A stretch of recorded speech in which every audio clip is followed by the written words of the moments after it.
Great. Well, I can start with an introduction, and then Karen and Randy, if you want to do that as well.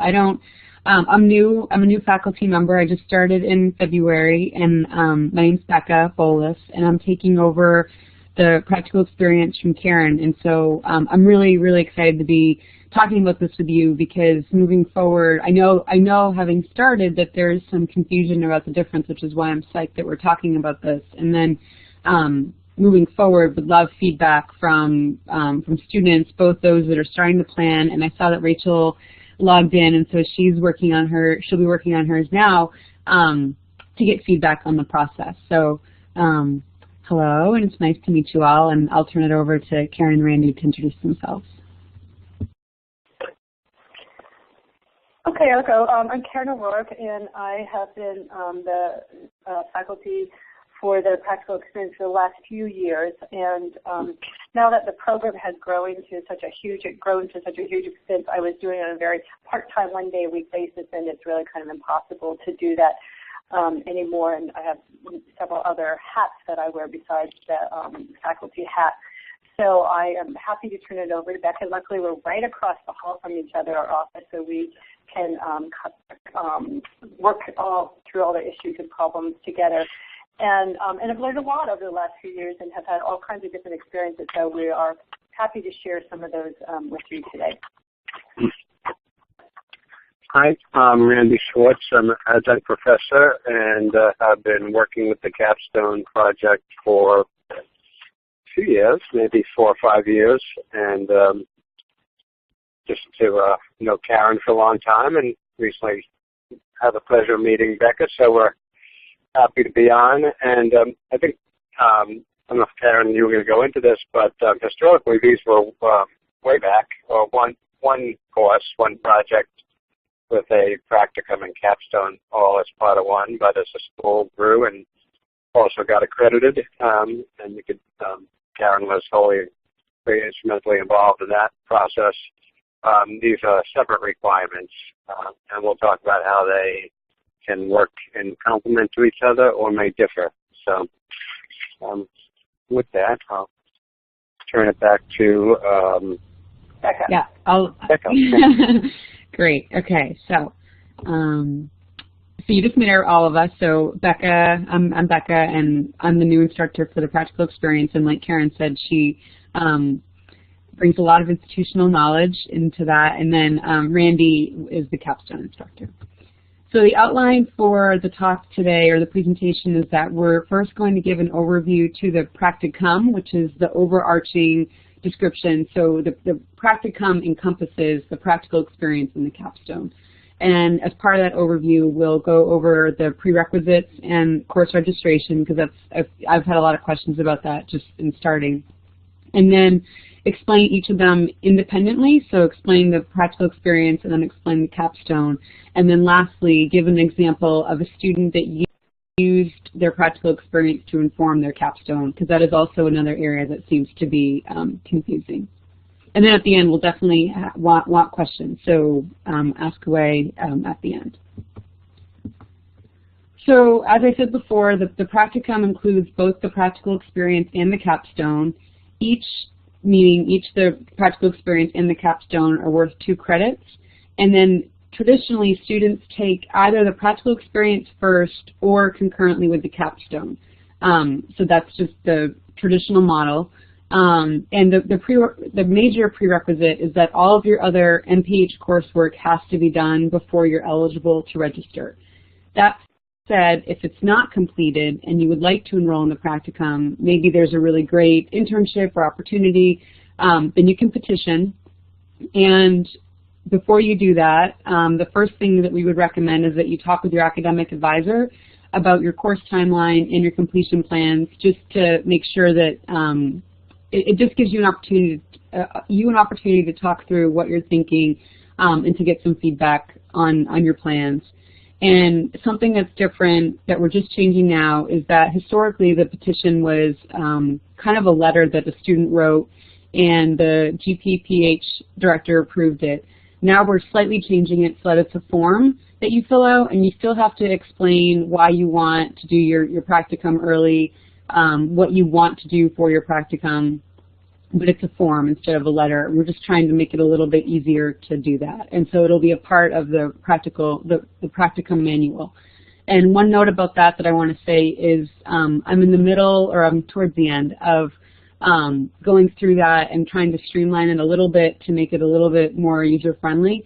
So for those students that are planning to do their practicum in the fall, there will be a slightly modified manual coming out soon. And if let's say you have one elective left to take, again, because you still have one course you have left to take in terms of your coursework, you still have to submit a petition, even if you're taking it concurrently with the practical experience or with the capstone.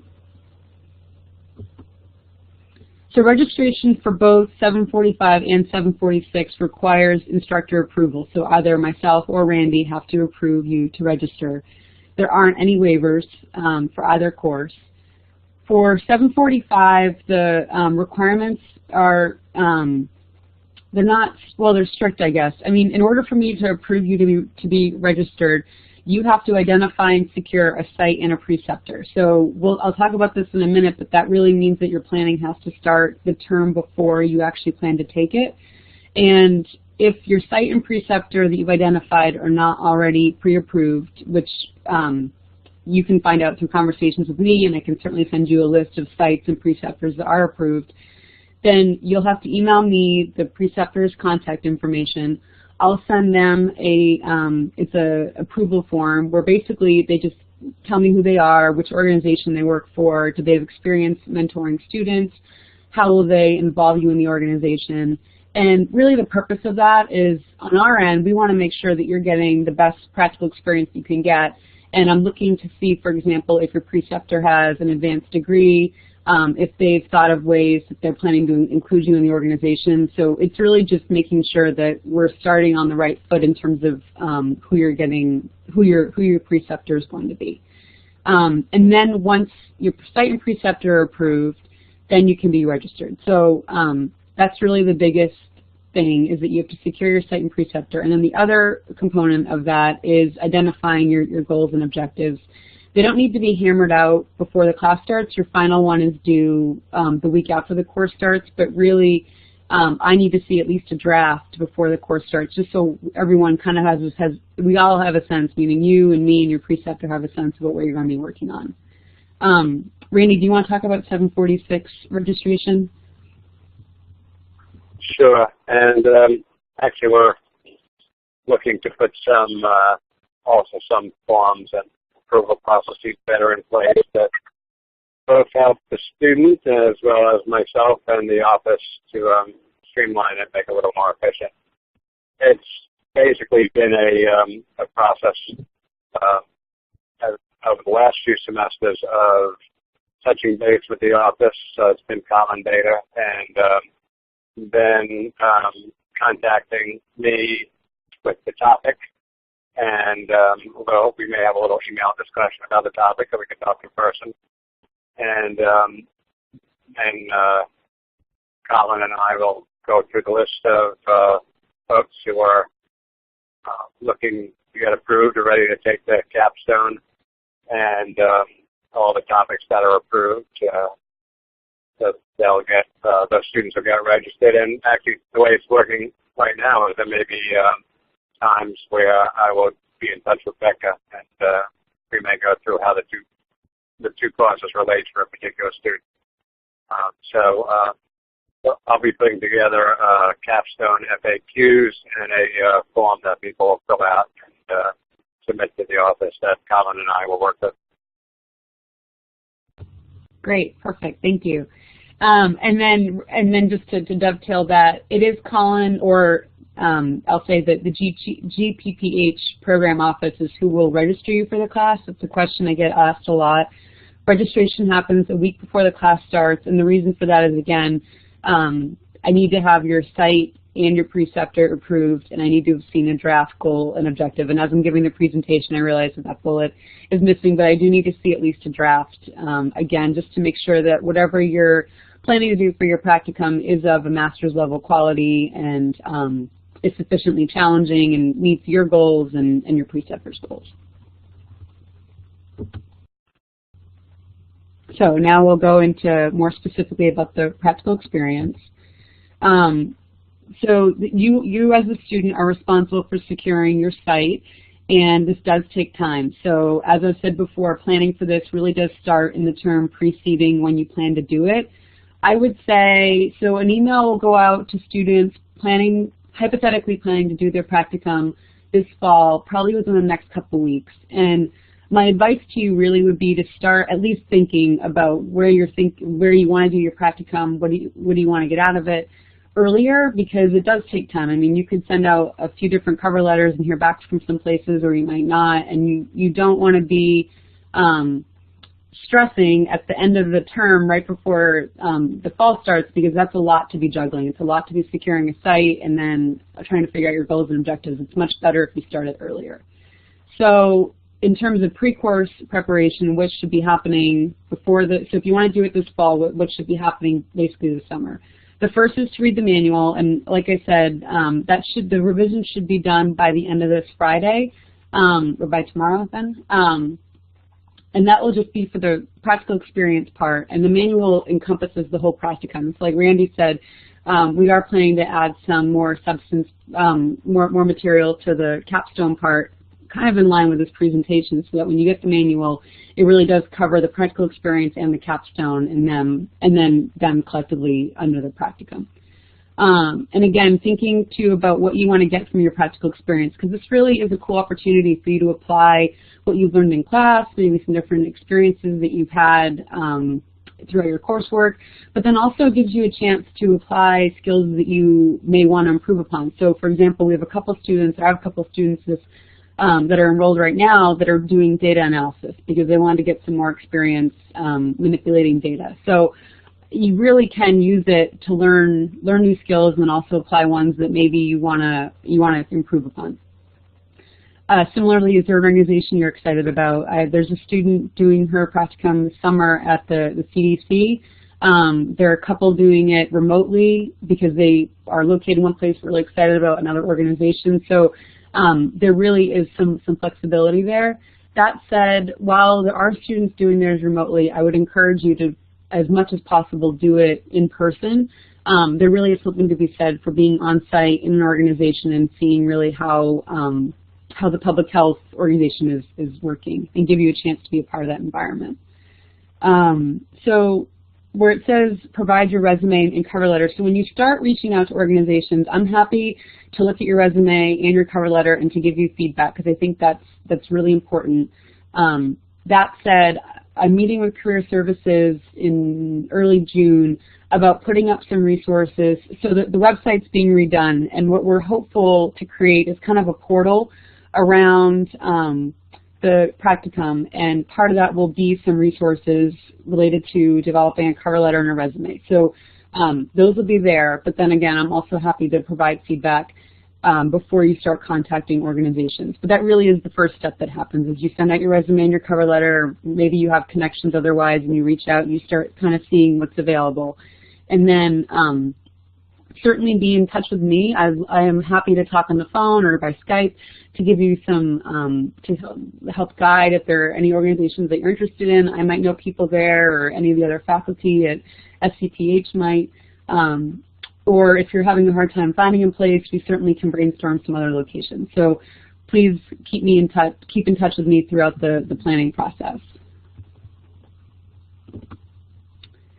So in taking a step back, and right now I'm going to go through the approval process. So how do you know whether or not your site or your preceptor will be approved? So the criteria for that is that the site has to be either a public health agency or an organization that performs public health work. So they're carrying out one or more of the 10 essential public health services. The preceptor is required to hold an advanced degree either in public health, which is preferable, or a related field. And the reason for that is, I mean, you're an advanced degree program, and we want your preceptor to also to have that experience. That said, if you have a preceptor that has decades of experience in a given field and does not have a master's degree, then there's certainly room for there's room there. But just know that the preference is for them to have an advanced degree, ideally in public health.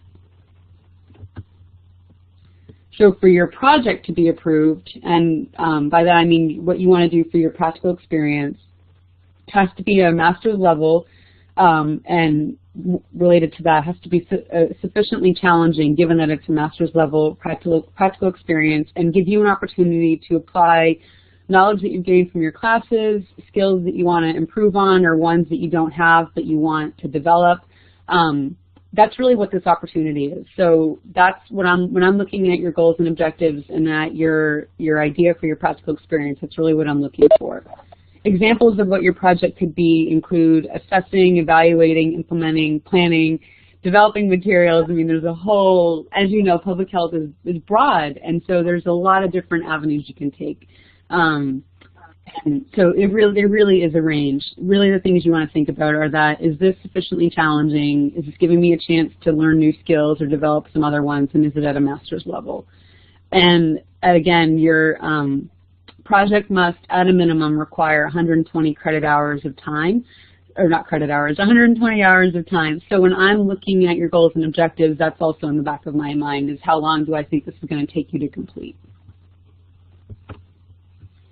So once your site and preceptor have been approved, then you'll start working on your goals and objectives, and this is found in the manual, the Practical Experience Manual.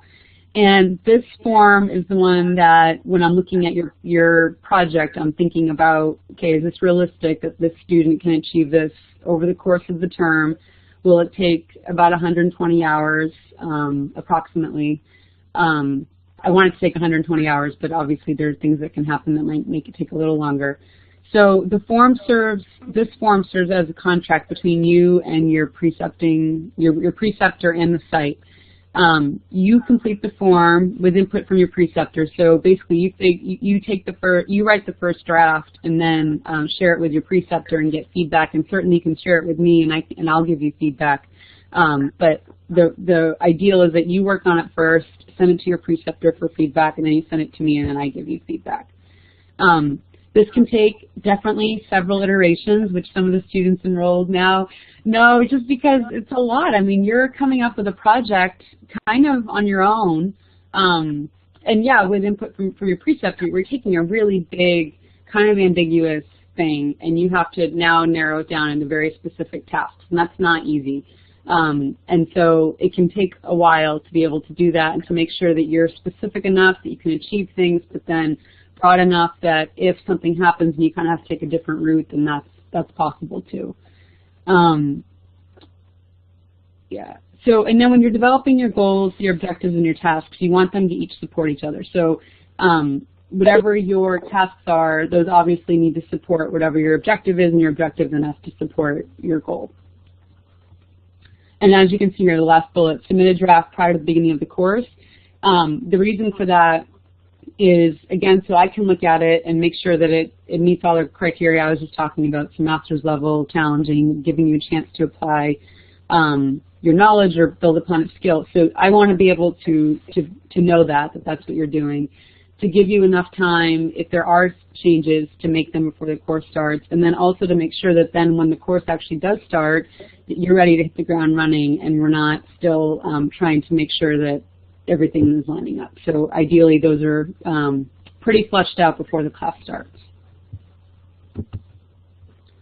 So here's a timeline which Jim asked me to provide, and this is in the manual, but I think one of the hard parts about the manual, the way that it is there's so much good information in there, but it can be overwhelming because there's a lot to digest. And I know even now in this presentation it's a lot to digest. So basically, at least if you want to do it this fall, if you were to do your practical experience this fall, at least 3 months prior to that, so really June, you want to contact your academic advisor to start discussing the practical experience. And you can also contact me as the course instructor. That's fine. I would love to be involved in that conversation. So contact, either your advisor, or if there's a faculty member that you work really closely with, or me, anyone, just to start talking about it, get some ideas, start thinking about what you want to accomplish during your practical experience, start brainstorming some organizations. If you're not done all your coursework yet and you have to submit a petition, this is the time to do it, because if your petition doesn't get approved, then you can't do your practical experience. And so the last thing you want is to not submit the petition, start contacting agencies, have one accept you as an intern, but then not have done your petition, and then what if that doesn't get approved? So really, if you're thinking about doing it this fall and you haven't finished your coursework, you want to submit your petition early. You want to submit it in June or July. And then, again, yeah, so once the petition is submitted, it has to be approved before you start contacting people. And then 6 weeks prior to when it starts, let me know that you've found your preceptor, and we'll look and see if they're on the approved list. If they're not, then I'll reach out to them and send them the preceptor approval form. And if they've already been approved, then you don't need to worry about that, and you can start working on your goals and objectives. If I have any questions about the approval form, I'll follow up directly with your preceptor. And then once that's all cleared out, so once your preceptor and site have been approved, then you want to start working on your goals and objectives. And again, I think some of the students going through this now, and Kieran, you would know more about other cohorts, were feeling a little frustrated about the process, because it can be, it's a lot, and it's a lot to do while you're finishing up courses. And so again, the earlier you start it, the better, because then you're not stressing about meeting a deadline that's really right around the corner. Because I think it's important, having done this myself, that you're really clear about what your goal is for your practical experience, and how you're going to accomplish it, and making sure that the timeline you set up for yourself is realistic, making sure that the tasks that you do are ones that you either know how to do or you're going to get sufficient guidance from your preceptor on how to do them. I'm really looking at it pretty critically, because I want to make sure that you can get done what you want to get done, and that whatever you produce is something that you're proud of, and that your preceptor is psyched about it as well. And then also, if you're doing something that requires IRB approval, you want to get this paperwork in around the same time, so 6 weeks prior to the start, because with IRB, you can go back and forth several times, and you don't want that to be what holds you up. Karen, did you want to, I haven't even asked you if you want to add anything while I'm talking.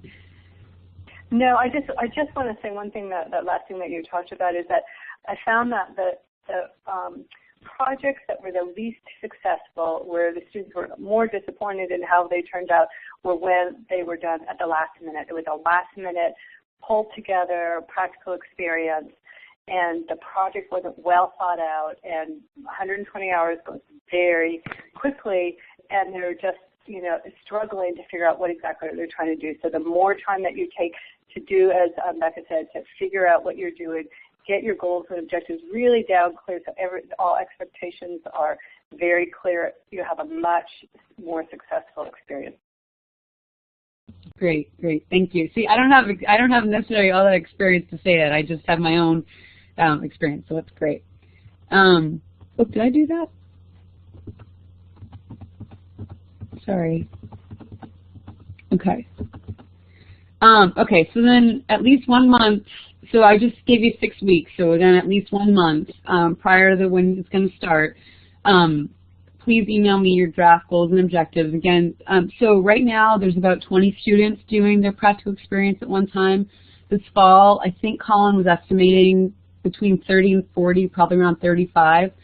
So that I have to read all of those practical experience goals and objectives for all those students, which is great, and that's what I want to do, and that's why I'm excited. But I want to be able to give you really thoughtful feedback. So the 1 month is just as much for you as it is for me, to make sure that I'm able to give you feedback and that you have time, again, so that you're not crunching, trying to get this all done before the deadline and being stressed, because it is stressful. I mean, when you have one, usually for all your other courses, when you've had your final and you've had a term ending or a session ending, and the next one was starting, there wasn't necessarily anything you had to do to prepare for that next class. That's not the case with this one. There actually is quite a lot of planning that has to happen before it starts, and so the earlier you start, the less stressful it'll be, and I just think it'll make it a much smoother process. So at least 1 month, sending me your goals and objectives will help with that. And then during the practical experience, again, I'm new to teaching this, so I actually had a webinar last week for all the students, and So some of this might slightly change depending on how successful it is. But one thing that I'm trying to do is to increase the interaction that students have while they're doing their practical experiences, because you're all in really cool places. I'm really psyched about the ones that are happening this summer, and you're learning new things and you're applying new things, and I wanted to increase their interaction. So during the practical experience, I'm asking students to participate in Blackboard discussion posts, and so that way students are sharing what they're learning, other students are responding to that, and so it's going to happen throughout the course of the practical experience. The other things that are happening are that, so 1 week after the class starts, you upload your goals and objectives, your final one, which hypothetically I've already looked at. It's really just a formality uploading them. Each month, at the end of the month, you will upload a report which you'll either send to your preceptor and CC me, or you'll have showed it to your preceptor if you're there in person, and they'll sign off on it. And basically what this form does is it asks you to record how many hours you've worked, what you've worked on, and then related to what you said you were going to work on. So which tasks have you completed? Have you met any of your objectives yet? And one question that I'm asked by a lot of students is, do they have to track their hours? Is there a form they should be using to track their hours? I'm not asking you don't need a log unless you want to keep an Excel sheet or a log. There's nothing that on my end where I'm asking you to do that. But again, when I'm looking at your goals and objectives, I have in the back of my head how long I think it's going to take you to complete certain tasks. And so when I'm looking at that, that's kind of the rubric that I'm using to assess how long it's going to take you to complete these things. The other part of it is you should be checking in with your preceptor on a somewhat regular basis, and how often that is up to you too. I'm not part of that conversation unless you want me to be. So the reason that you're sending it to them or you're having their signature is really just to make sure that they're on the same page too, and that you're getting done what you said you're going to get done, and that they're in agreement with that. So you'll basically submit 3 of those, one at the end of each of the 3 months. And then lastly, you'll upload a final report, which is more of a reflection on your experience and what you've learned and that kind of a thing. So, so basically during the practical experience, you'll do your internship, and then in terms of interaction with the course, it really is around the discussion board posts, your monthly reports, and then your final report. So the next 2 slides are about roles and responsibilities, and this is in the manual, but I wanted to go over it because I think that sometimes there's some confusion around what all the different people are doing. So what's your role, what's your preceptor's role, what's my role as the course instructor, what's your advisor's role. So as a student, you really have to take ownership and initiative over identifying a potential site or a preceptor. That said, I am psyched to hop on the phone or Skype or whatever, email, and help you brainstorm organizations or talk through what you want to get out of it. But really, the onus does fall on you to follow up and, like I said, get your resume and your cover letter out there. When you're at your site, providing professional quality work and complying with the policies and the procedures of the organization, and really trying as much as possible to integrate yourself into the culture of the organization. That's one of the cool parts about doing a practical experience. Maintaining regular communication with your preceptor and with me throughout the duration of your practical experience. Part of your preceptor, which I'll talk about in a second, part of their role is to mentor you, and so maintaining regular communication is a really integral part of that. And then I'm obviously available to help with anything that comes up while you're doing your internship. And then lastly, this is really what you're graded on for this, is completing all your required assignments on time. And so at the beginning, it's submitting your final goals and objectives. It's uploading an avatar and a description of your practical experience, which I'll then post to a Z-map so you can all see where you're located. It's the discussion board post, the monthly reports, and the final report. So those are really what need to be completed on time, and those are what I use to grade you. It's really a pass-fail. It's not like a ABC, but in order to pass, you have to submit all your assignments on time. Or check in with me if there's a reason for a delay, which is understandable if that needs to happen. So for your preceptor's role, to ensure that you're helping the organization with an appropriately challenging and substantive project that's, again, at a master's level that will benefit you in whichever skills you want to improve on and will benefit the organization. Their role is to oversee what you're doing and also, I think, really importantly, to provide mentoring and exposure to different parts of the organization. So different public health organizations do different things, and it would be part of your preceptor's responsibility is to incorporate you and at least expose you to all the different arms of the organization. And then lastly, they're going to participate in the final assessment of your work, and their assessment is really based on the goals and objectives and the tasks that you outlined together at the beginning. So again, that's another reason why making sure those are really clear and manageable is important. So my role as the course instructor is to provide you with suggestions for sites, and those will be based on approved ones or on connections that I have or that people at FCPH have. So I definitely want to assist you with that. It's to coordinate all the different paperwork and approval of new sites and preceptors. So if they're not in that list, then getting them the MOU to sign. Or if the site has a memorandum of understanding or a contract that you have to complete, then that's my responsibility too. It's to ensure that both you and your preceptor are compliant with different requirements. So again, submitting your monthly and final reports, and then as I said, your preceptor is responsible for submitting an evaluation of your work, and so I need to make sure that happens. And then I want, ideally, I mean, one of the things I was so excited about this job was that for me, during my master's degree, my practical experience was life-changing. It was really awesome. I had a great time. I learned a lot. And I want that same thing for you. And so I think that's a big part of my job is to make sure that you have a really great practical experience, and two, that your preceptor does, so that they want to continue to have UNE students at their site and continue to have great opportunities for them.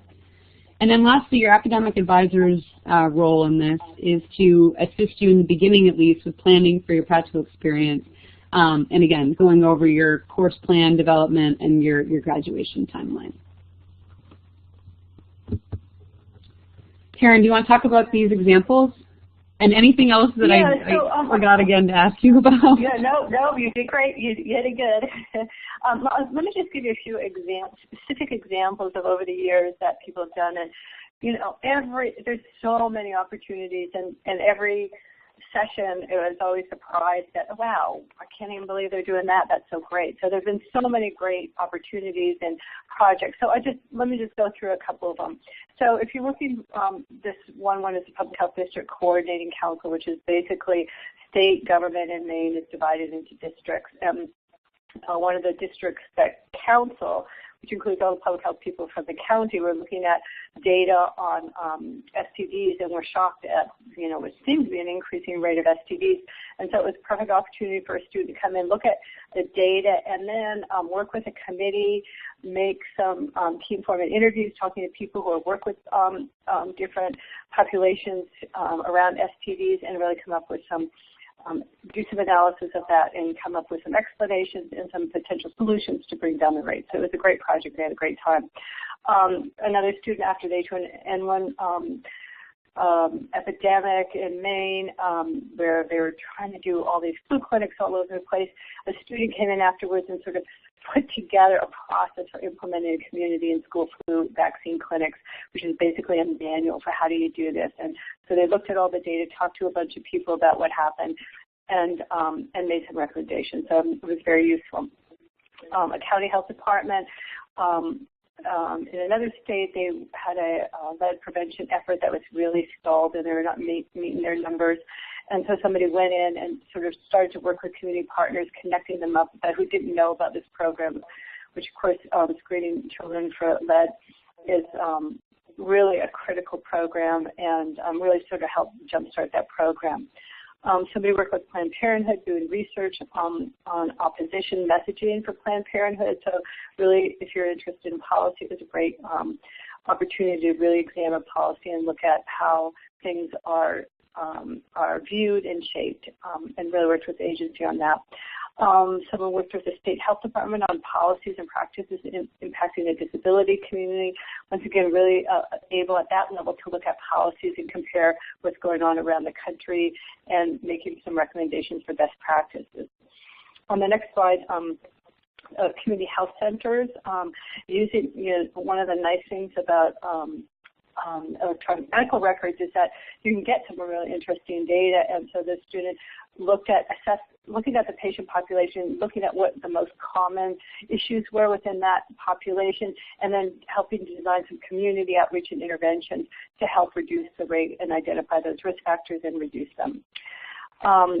All of you live in a state that has a state public health association, most likely, and we've had students work with them on several projects, but one example is tracking public health legislation that the Maine Public Health Association tracking follows over a legislative session and help to write some testimony and develop messages for policymakers.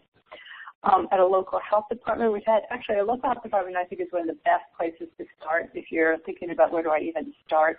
There's lots of great and interesting things to do in health departments. Usually they're understaffed and have lots of work that needs to get done. This person was implementing a new FDA restaurant safety program. Another one participated. She happened to be in West Virginia, starting her practical experience right at the time they had that horrible contamination of the water supply, shut down the water supply for hundreds of thousands of people. And she started her practical experience right then. And so she got to, first of all, see what happens in an emergency in the health department, because all resources went to addressing this public health emergency. And then she participated in the after action report, which is that was a great opportunity. A student worked in a community hospital. And hospitals are a little bit tricky sometimes because of, just sort of really getting in a public health experience. But she was doing assessing infection control practices. Like the housekeeping staff would go in, do their cleaning, and then she would go in afterwards and somehow, I don't know how she did it, but sprayed it or something to see how clean they were, and then made some recommendations for improving practice. And actually, quality improvement programs, I see more and more of those going on in agencies. So those are just a few random examples, and there's so many more. And then the next slide was just a list of pre-approved agencies as examples if you're thinking about where to start. And they can be everything. There is something, the Alaska Center for Public Policy. So if you're interested in public policy, there may be centers like that at some of your universities or freestanding nonprofits. Partners for World Health, they deal with global health issues. Environmental Health Strategy Center, the Centers for Disease Control and Prevention, the State Public Health Associations, as I mentioned, those are affiliates of the American Public Health Association. We have a lot of community coalitions that our students have worked with over the years.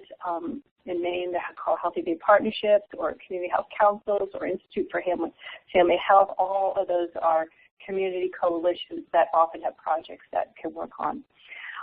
We've had students with the American Lung Association, American Cancer Society, which are in every state, and the Heart Association, Planned Parenthood, as I mentioned. And we've had a number of students at research centers at UC San Diego, at Harvard Medical School, at the Jackson Laboratory, Boston Medical Center, in their cancer clinical trials.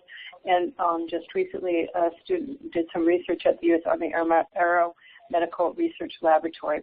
And then other organizations I put down, like AIDS Connecticut Inc., which is sort of these organizations that are set up specifically to address some health problems. So those are examples, and if people have other ideas that they want to talk about, I'm happy to do that. So then I'll turn it over to Randy. Thank you. I'm still here. So thanks. So, and a number of those were related to Capstone, and I know one of the questions are what's the difference. So let's start with what the Capstone is and how it relates. The Capstone is, to simplify it, think of it as a major term paper or a mini thesis.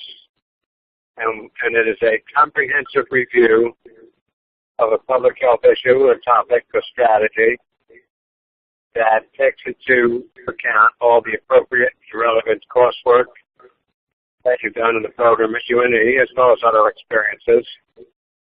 And as I said some time ago, these were connected, so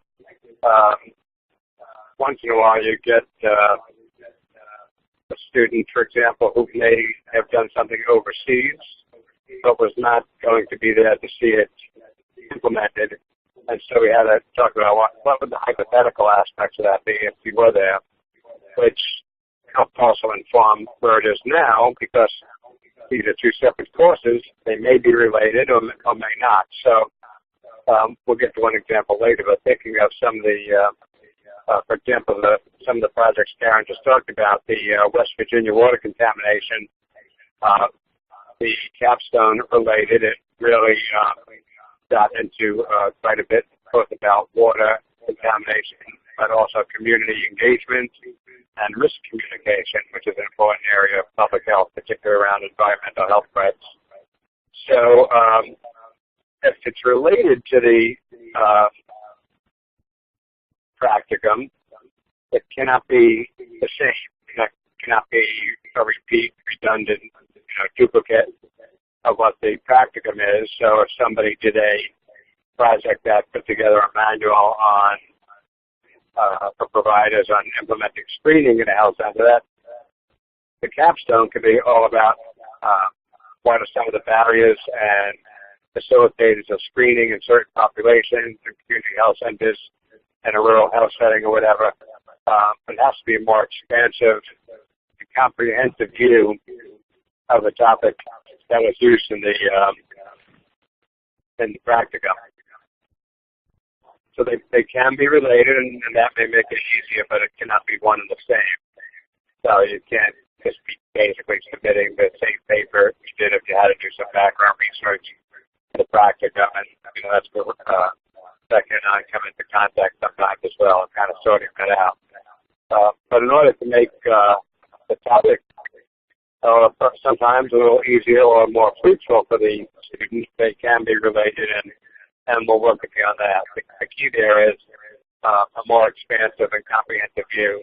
And also, now we get to the hypothetical part, which is all the recommendations and solutions. How would you address this public health issue? So, given all the resources necessary, what would be the public policy issues, the provider or community education issues, the community intervention piece, what would you do to address this issue? So sometimes it may be an issue like, tobacco use in a specific population, or capstone topics have been topics like Karen just mentioned, quality improvement. How to select, what are the best approaches to selecting a quality improvement method for a certain type of health department.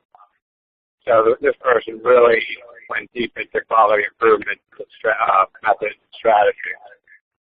Again, more comprehensive and expansive than would have been as far as the practicum. The capstone, and if we could start through the slides here, the capstone also consists of 4 assignments. And I'll just mention one other thing.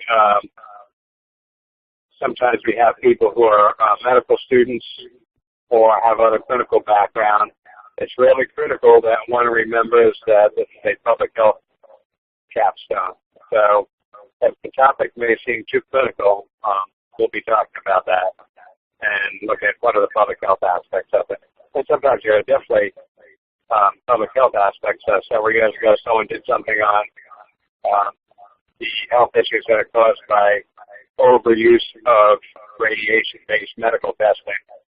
Well, lo and behold, as she's doing this, the U.S. Food and Drug Administration are holding hearings on overuse of X-rays and other radiation devices and the impact on people's health. And so we're getting into public policy, regulatory issues, how a device is regulated. That's all part of public health as well as prevention and provider education. She ended up doing a medical education program in the hospital that she's been working in using those findings. So it's not something that's clinical. Certainly can have public health components to it, but if something seems way too clinical, then and there's not enough public health, we'll be looking at that. It must be of magnitude and quality of a capstone assignment, so it has to synthesize all the coursework and the experience, and really shouldn't have to be comprehensive, as we described, not brief or a sparse paper. It's very comprehensive. So think about what will be linked with the practical experience. It may or may not be. It can be, doesn't have to be. And again, talking to advisors and talking to myself and Becca could certainly be helpful.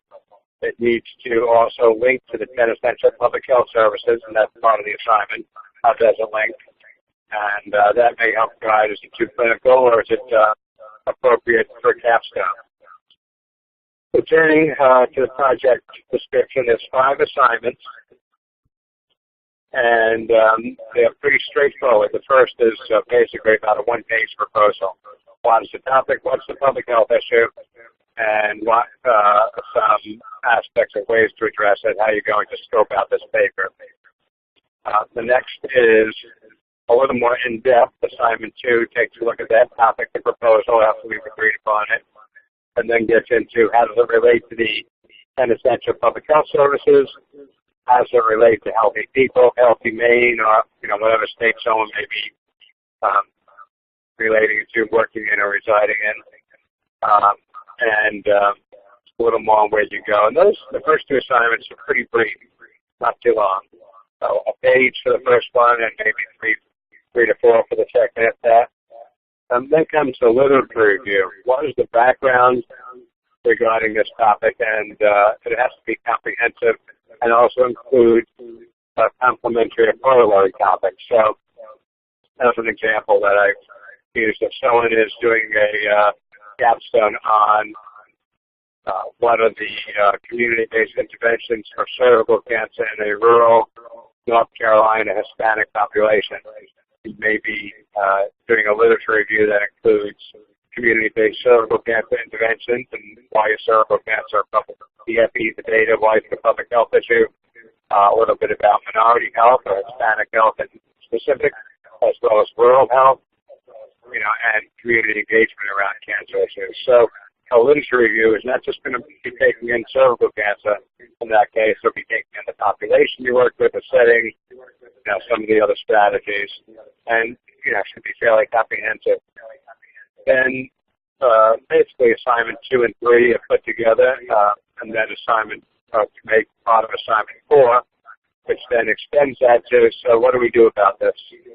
What are the solutions? What are the public health strategies? What are the best recommendations? Given, again, everything you learned in your coursework at the UNE Public Health Program or otherwise, bring in all the depth and breadth of your experience and coursework and knowledge. Once we're good with that piece, and just to mention, all the assignments are a review and comment and revise process, so it's not like you hand in a paper and get a grade. I would send it back with comments for revision, and when we go through that process, basically everyone can get a really good grade. And again, this is also not graded A, B, C, D. It's high, pass, fail, etc. So really easy to do well if you do things in a comprehensive manner, take it seriously, and not just try to pass off work that's too brief, too short, not comprehensive in nature.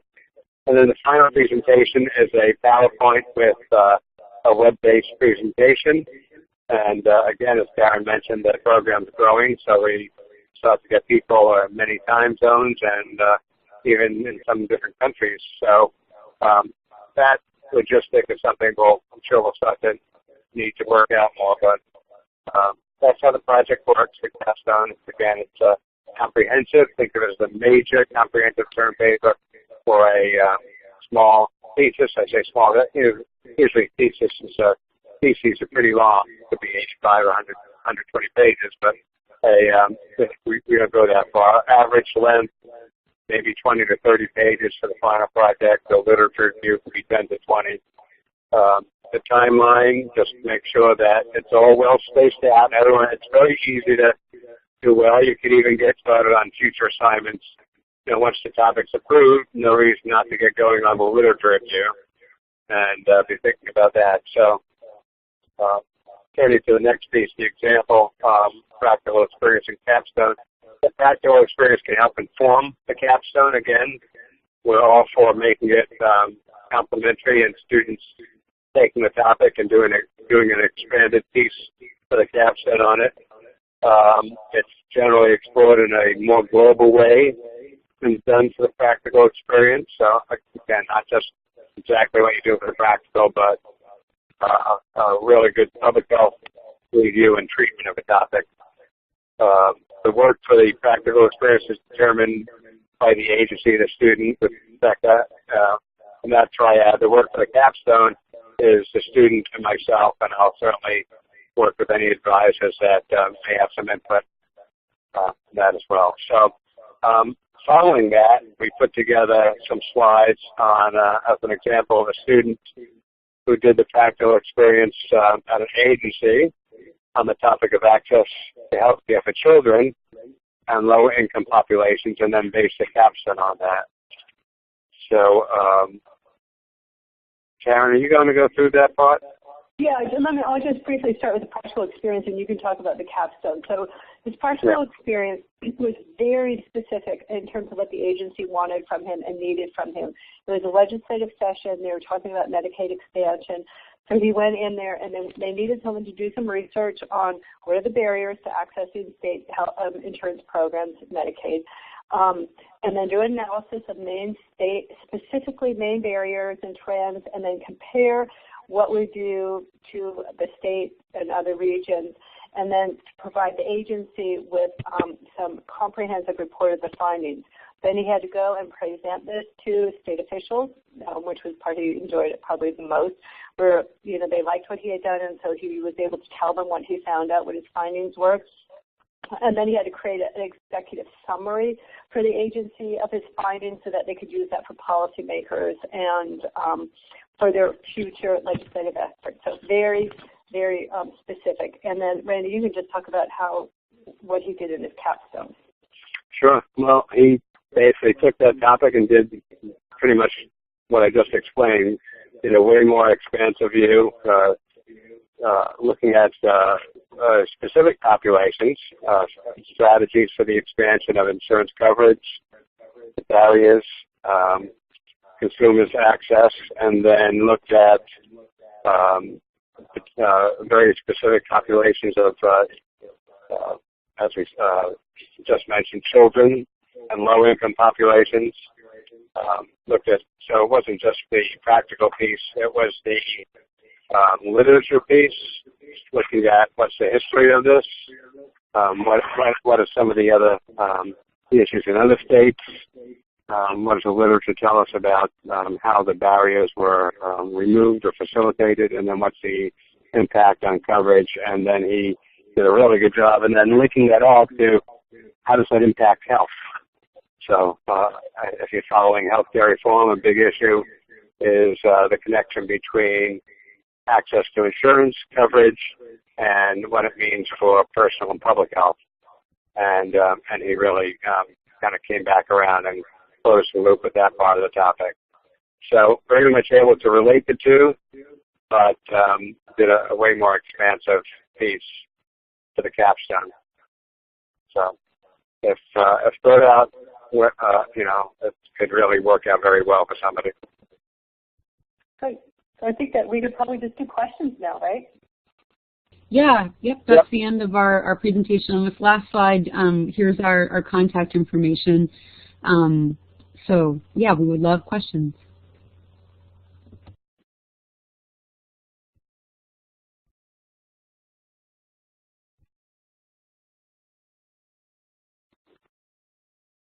Great, so I see a question from Nicole, which is, do we have to use all 16 weeks to finish the 120 hours for the practical experience?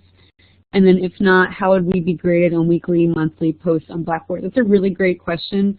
You don't have to use all 16 weeks to complete your 120 hours. It's a great question about the discussion posts, because I hadn't really thought about that. I don't know, Karen, what have you done in the past? Have you had any students complete it faster than 16 weeks? How have they done their monthly reports?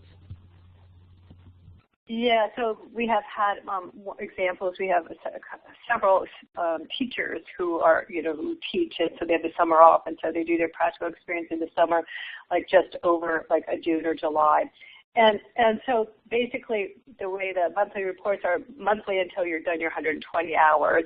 And it's really up to you and your preceptor generally to decide whether or not it can be done in that way. And so, Becca, I think you just need to sort of tweak some of these other assignments, based on when somebody finishes. But they can participate still in some of the discussion, but they can just finish it and their reports whenever they're actually done. Yeah, I was just thinking about that. So I would say that even if they finished it sooner, if they could, I kind of look at each group as a cohort, and so one of the nice things, I've loved it so far as the instructor, is seeing everyone interacting with one another even in the first week that the class has started. And so I would hope that even if a student had finished sooner than the 16 weeks, they would still want to be engaged with the other students. And so part of the discussion post is responding to what other students are posting. And so presumably there's a pretty solid mass of students that are using all 16 weeks. And so I would talk with that student about still participating in the discussion board post. But yeah, and that makes sense in terms of the monthly reports being to when you end. So short answer is you don't need to do it using all 16 weeks. Okay, so Barbara asked, when is an IRB needed, and does UNE have an IRB if needed?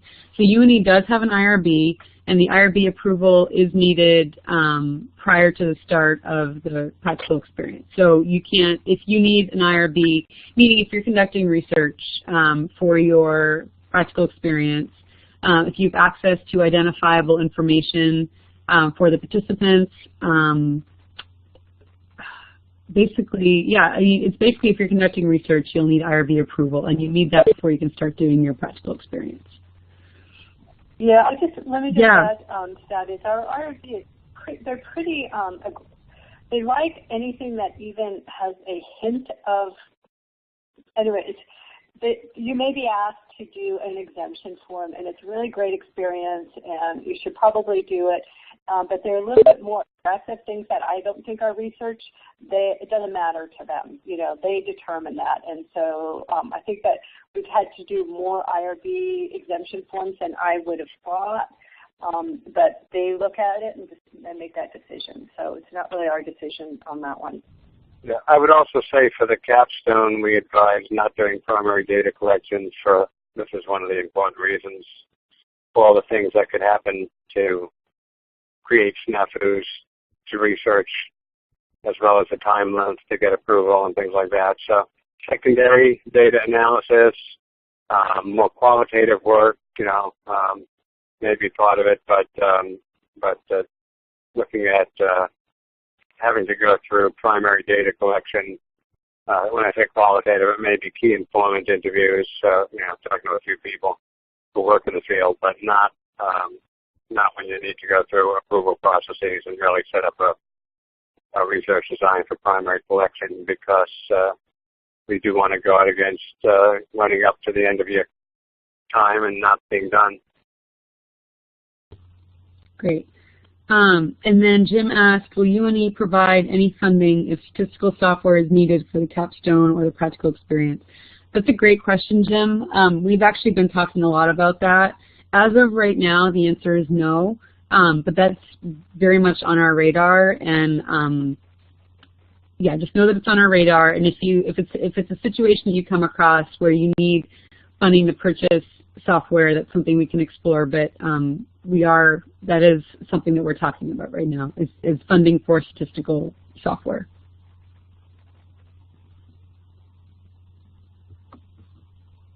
Any other questions?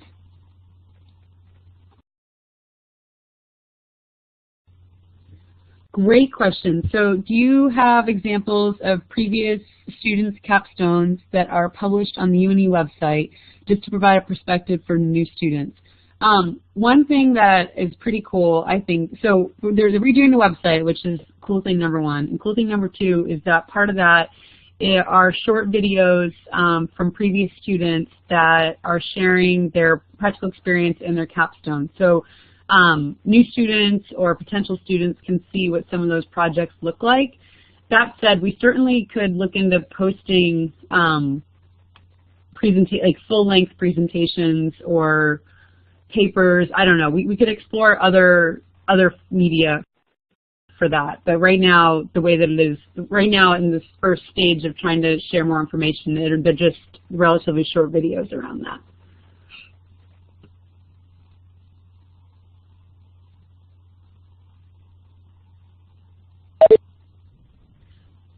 Can the student's workplace be the agency for the clinical practicum?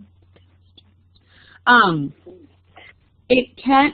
So ideally, no. Ideally, you would be at a site that is not where you work, and the purpose is that we want you to step outside your comfort zone a little bit and be a part of a different organization.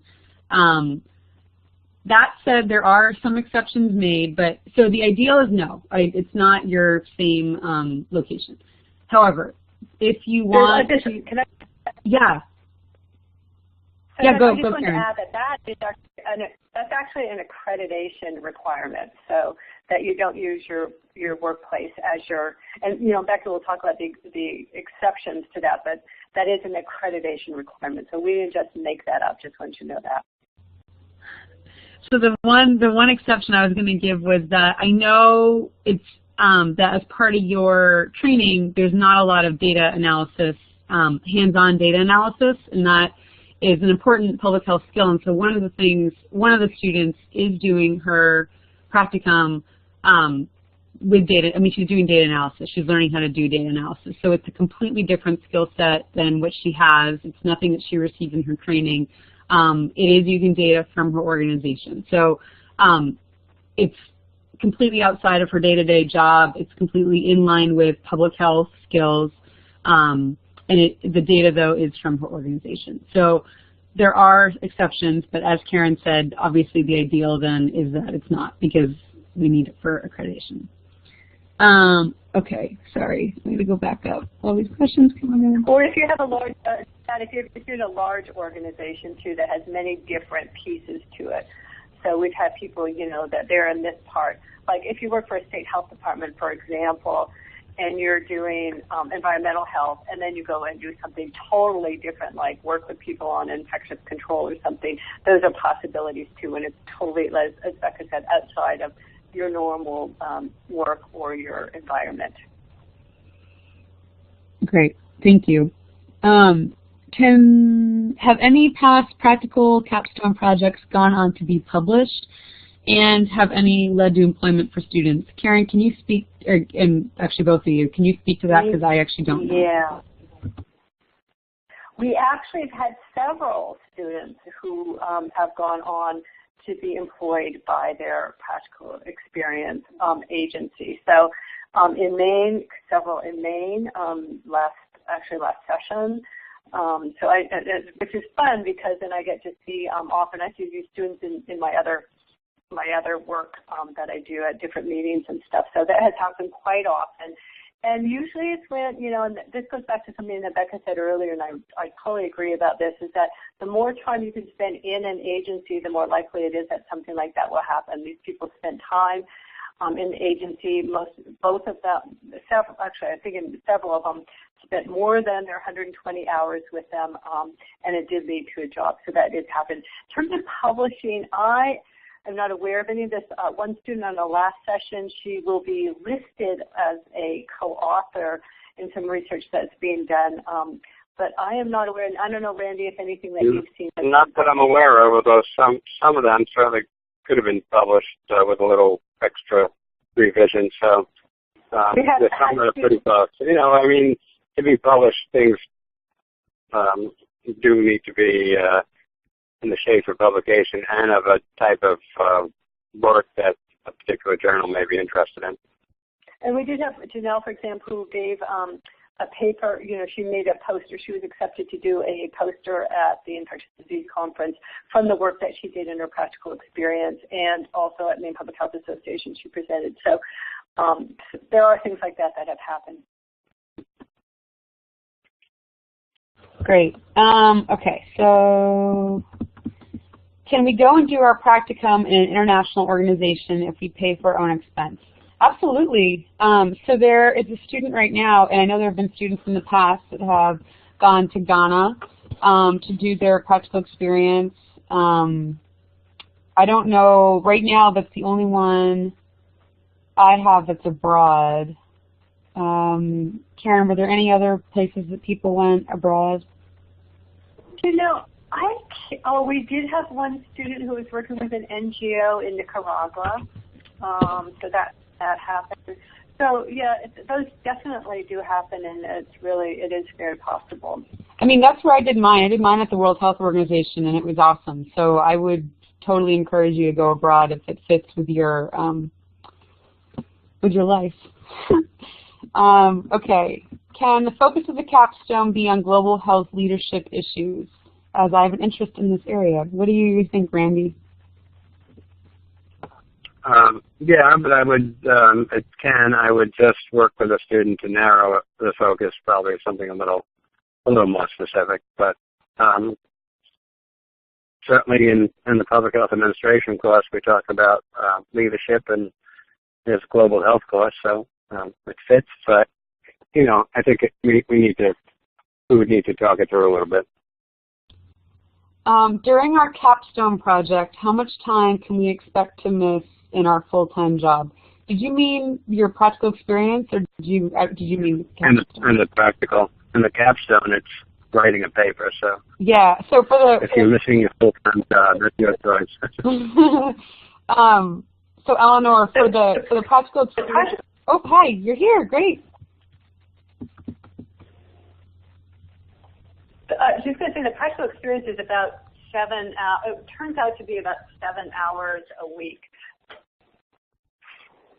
Right, and so so it's about a day a week. But one of the when you meet with your preceptor, either over the phone or in person, part of that meeting is talking about that. So it's figuring out what your employer will. It's sharing how much flexibility you have with your employer, and then how does that fit with the needs of the organization that you want to work with. So maybe it means that one day a week for the 16 weeks you take off to go to your internship. Maybe it means that you do work Saturday and Sunday. I mean, there's a lot of different options, and I would say that that's part of what that meeting is with your preceptor, and it's part of the conversation you have with your employer. There are a lot of different ways you can make it work, and so that'll be also part of our conversation meeting, the one that I'll have with you to brainstorm ways to make it work. Okay, who do we contact if we realized in the next few days or weeks that we have questions? In other words, who is the first person we should approach when we have questions about the Practicum capstone process? I'd say you can definitely contact me. So this is Becca talking. Definitely contact me about the practical experience, and I can do my best to answer questions about the capstone. But I would say, Randy, I would recommend you go directly to Randy. Yeah, the information's at the back of the slide deck. So yeah, yep. Our what's at UNE.edu. So please do. Yeah, that's what I would say, Heather. Will we be provided with a list of pre-approved places to give us an idea of organizations to look at? So for this last class, so my first cohort, so this first group of students that I'm having over for the practical experience, I didn't give them a list of pre-approved organizations right at the outset because I wanted to give them a chance to think about places where they'd want to go and not feel like they were restricted to who was on the list. That said, I'm certainly obviously happy to share it with you because it'll make things easy. I mean, it'll be easier for you. Karen, I don't know what you did in the past, if you automatically shared it or if you waited. No, I didn't share that list. I gave people options, and part of the reason was I didn't want 4 or 5 people contacting the same person. That would be, I think, challenging for people to deal with. So I gave people some options, and then I knew who I gave them to so that I wouldn't give the next person the same group of people. So, so that I just sort of parsed it out a little bit. Plus, people now are from all over the country that it's just unlikely, if you're not in Maine, that we actually have a pre-approved site outside of the state. Yeah, and I would just say, Nicole, I mean, I love talking about this, and I'm psyched about it. I want to help you have the best experience possible. So I would just say when you're ready to start planning, I'm not sure when you're planning to take it, or any of you, let me know, and we can definitely set up a phone call or a Skype conversation and talk through that. And if it sounds like an organization that fits what your personal goals are for like skills you want to work on or networking or whatever it is, then we can talk then about whether organizations are on the approved list or if there are other ones that aren't and what the next steps are for that. Okay, can we? Yeah. It's Randy. My phone's cutting out, so I'm getting cut off here. Oh, okay. All right. If we lose you, I'll make sure that. I'm losing my cell coverage. Okay. If we lose you, I'll make sure I follow up with any questions. Bye, Randy.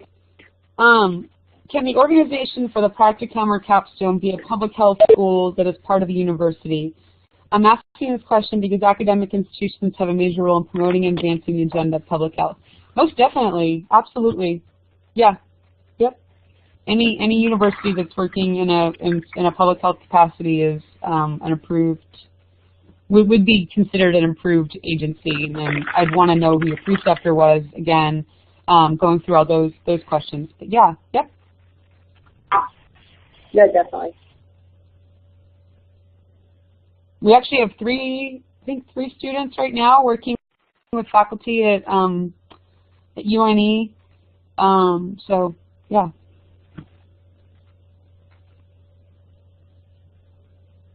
Any other questions?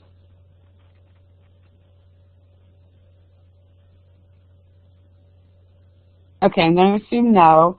But if I'm wrong and you have another one, or if you think of one in a couple of days, definitely get in touch. And so you have our contact information there, and we want to help. We want to make this process as seamless as possible.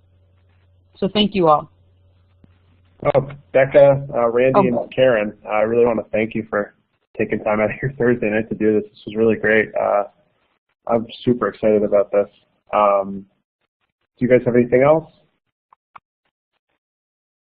I don't. Nope. Thank you. Thanks so much.